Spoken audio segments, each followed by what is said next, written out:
Hey guys, it's J Marie and welcome to my vlog. So in today's video, we will be talking about how to start your own perfume business or perfume brand.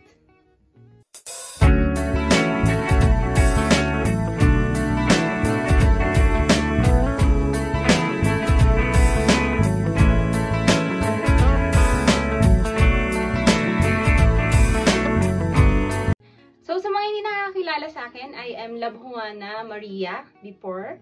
And during the pandemic, nag-upload ako ng mga videos about how to start your own cosmetic line or cosmetic business, lip tint and everything. So today is nag-rebrand tayo. So my name now is J Marie at hango yun sa pangalan kong Johanna Marie. So welcome to my vlog.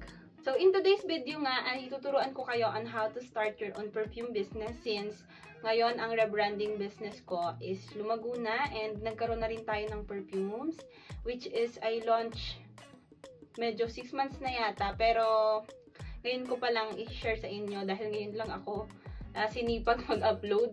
Ayan, so today ay pag-uusapan natin ang mga steps on how to start your own perfume brand or perfume business. Let's start. So the first step on how to start your own business or own perfume business is that you need to prepare the capital. So magkano ba ang capital na dapat mong i-prepare? So kung gusto nyo kaming maging supplier, ang rebranding packages namin sa perfume ay nag-start lang ng 1,000 pesos. So for only 1,000 pesos, you can start your own brand and you can have your own brand na ng perfume. And then bakit kailangan i-prepare nyo muna yung capital? Pinaka-importante. Kasi syempre, kahit na-prepare nyo na lahat, kung wala namang capital, hindi mag-go yung business nyo or hindi nyo siya ma-approve. Hindi nyo siya magagawa. So, yun ang pinaka-first step. Prepare the capital. Next, number 2 is that you need to do your research. So, ano ba yung research na tinatawag? So, the research is dahil nagkalat na or napakadami na ng suppliers dito sa Pilipinas ng mga perfumes, is pwede nyong hanapin online kung sino yung mga supplier, legit supplier ng mga perfumes, and pwede nyong i-try muna yung product by doing or ordering the testers first para din malaman nyo kung ano yung mga scent na gusto nyong i-rebrand or gusto nyong magkaroon ng brand. So, kung kami ang napili nyong supplier, guys, available ang ating testers sa ating Shopee app. And also, available na rin tayo ng COD. Ayan. Available tayo via COD sa ating Shopee account. And I'll be linking it down below para matingnan nyo. And then also, if ayaw nyo naman na mag-order ng testers or gusto nyo na talaga na i-push na yung business, ayan, pwede kayong mag-orders ng packages namin. So, mamaya i-discuss natin kung ano yung mga packages na available. And then, so number 3, ang step number 3 is to prepare your social media platform. So, ano ba yan pag sinabing social media platform? So, in social media platform, you need to decide kung saan nyo ba ibibenta. So, malakas ngayon TikTok. Ayan, pwede kayong mag-create ng account sa TikTok or kung may existing account kayo, i-transition nyo na lang into your business account. Also, pwede rin Facebook account, gumawa kayo ng bago, or pwede rin naman na may advantage na din yung mismong Facebook account na gamit nyo since marami na kayong friends doon and pwedeng sila yung bentahan nyo. Also, pwede kayong gumawa ng sarili nyong Facebook page, ayan, pages, para nakahiwalay din naman yung business account sa personal account nyo. And also, pwede din kayong gumawa ng Shopee account or Lazada account kasi yung dalawang yon mas pinakamadali na siya in a way of shipping kasi direct na yun eh. Yun na lang i-prepare yung items nyo. Ganon. So, ang ating number 4 step is you need to decide whether what package ang inyong i-avail. So, ngayon, explain ko na sa inyo kung ano yung mga available natin sa perfume business. Kung ating perfume is 25% oil-based, naglalast siya 3 to 14 hours. Depende pa rin siguro sa katawan ng taong nagamit kasi minsan yung perfume na ginamit ko ngayon, ngayon naglagay ako, kinabukasan naaamoy ko pa. Pero dun sa iba naman, parang mabilis man siyang mawala. Ganon. Depende din talaga sa taong gumagamit ng perfume. O depende siguro sa skin Ngayon, i-explain ko na yung mga bottles na available natin sa ating perfume, no? So, firstly, meron tayong 10 ml. So, ang 10 ml natin na gamit ko is roller. So, roller lang ang perfume. Pwede rin namang sprayer. Ayan, meron tayong color gold. Ayan, these are the golds. Ito yung sample. And then, mag-flash na lang ako dito sa kabilang side ng picture ng pwedeng maging kalalabasan kapag gold yung pinili nyo. Ayan. And then, available din ang ating color white. These are the whites. Ayan. Roller din siya, guys. 10 ml to, ha. Parang sa lip tint, 10 ml. Ayan. Pero pwede ring spray. Wala lang akong spray ngayon.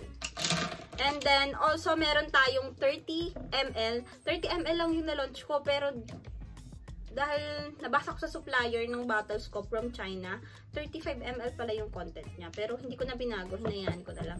So, these are the 30 ml perfume spray. Black yung kanyang spray. Ayan. Ayan, ganyan siya.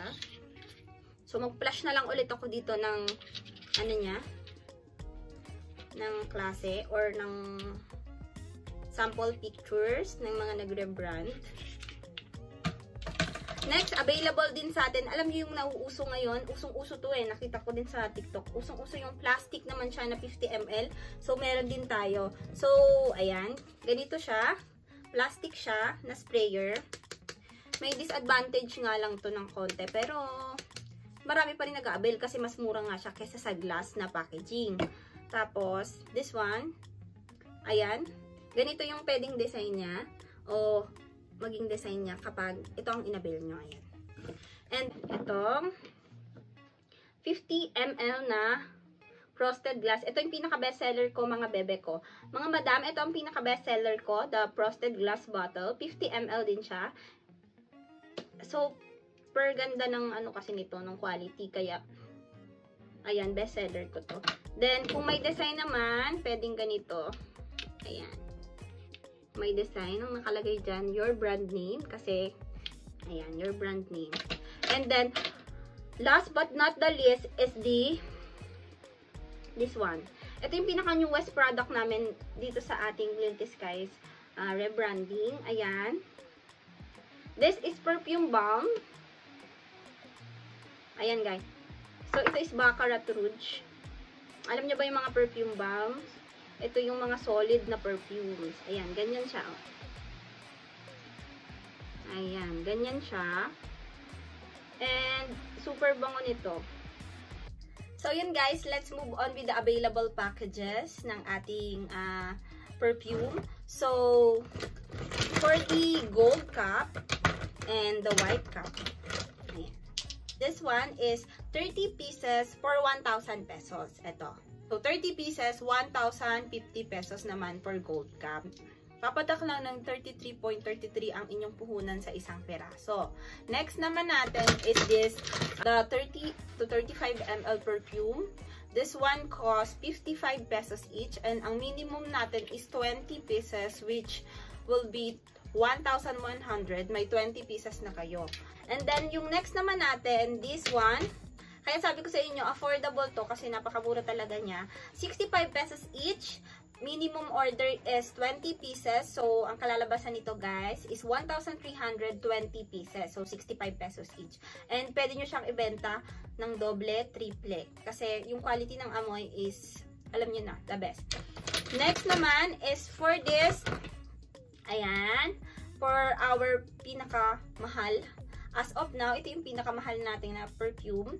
This is 75 each, minimum of 20 pieces, and ang total nito is 1,500 for 20 pieces. Pero hindi ka nalugi kasi sobrang classy nitong bottle na to, and glass siya. So, depende na lang sa layout nyo kung gaano kaganda yung kalalabasan. Ganun. Ating perfume balm is 30 pieces for 1,000 din siya. So, 33.33 pesos lang siya isa. Ayan. And, nasa inyo na kung gaano nyo siya ibebenta, kung gaano kamahal nyo siya ibebenta, or kung gaano kalaki yung markup na i-add nyo para naman mabawi nyo agad yung puhunan nyo. So, yan yung mga available packages natin. And kung interested ka, syempre, mamili na kayo ng ating available na package pag nakapili kayo ng package, dyan na susunod yung ating step number 5, which is the plan the launch. So, kailangan nyo mag-plan the launch, no?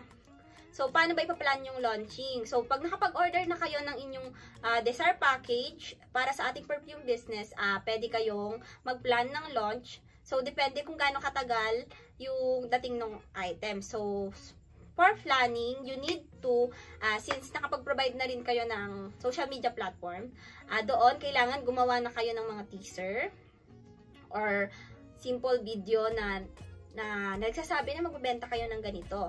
And then, maglagay na rin kayo doon ng cover photos, contact information, and yung account details. Account details, ibig sabihin yung page details nyo or yung social media details kung ano ba yung ginagawa nyo with that page. Or pwede din kayo maglagay ng profile picture nyo or profile picture ng products. Ayun. Since pag nag-avail kayo sa amin, magsisend kami sa inyo ng pre-photoshoot. At ito yung mga freebies, sasabihin ko na lahat. Freebies para sa mga mag-a-avail ng packages natin. Meron tayong, firstly, pre-glossy stickers. So, the stickers na ilalagay nyo sa inyong bottle, ayan, is free.